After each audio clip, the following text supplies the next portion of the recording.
अब बेटा हम लोग नेक्स्ट क्वेश्चन करते हैं, बड़ा ही इंपॉर्टेंट क्वेश्चन है एग्जाम के। हम जितने भी क्वेश्चंस डाल रहे हैं ये एग्जाम के लिए बहुत इंपॉर्टेंट हैं, एग्जाम में 100% आने ही आने हैं।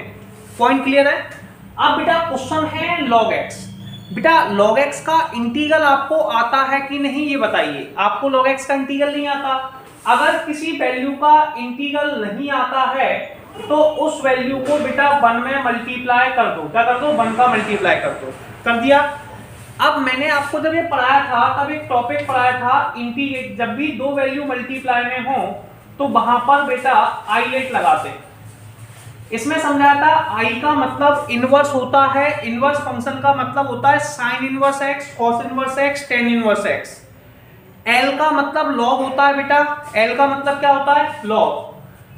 i का मतलब इनवर्स फंक्शन होता है, l का मतलब log। तो log हमारे पास है तो log को बेटा फर्स्ट फंक्शन मान रहे हैं और 1 को बेटा सेकंड फंक्शन एज्यूम कर रहे हैं। ठीक है, log को बेटा फर्स्ट फंक्शन मान रहे हैं और 1 को सेकंड फंक्शन एज्यूम कर रहे हैं।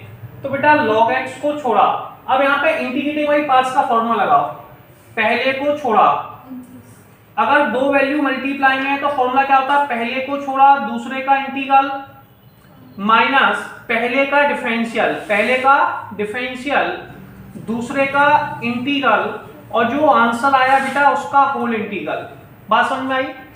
अब हम क्या करेंगे? log x को छोड़ेंगे। पहला कौन है? log x, क्योंकि i8 के हिसाब से log पहले नंबर पे मिल गया।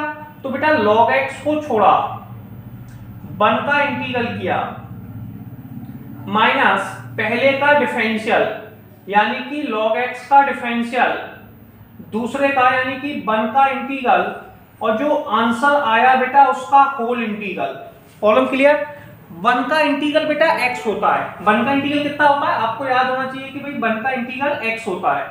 तो बेटा log x, 1 का इंटीग्रल x, log x का डिफरेंशियल करेंगे तो ये हो जाएगा 1/x और 1 का इंटीग्रल x। x से x कट गया, सही है? हाँ है ना? x से x कट गया बेटा, ये बचा x log x। कितना? x log x और फिर 1 का इंटीग्रल फिर से x आ गया तो x प्लस के c, x कॉमन ले लो तो ये बचेगा log x माइनस के 1 प्लस के c। और ये क्वेश्चन आपका कंप्लीट हो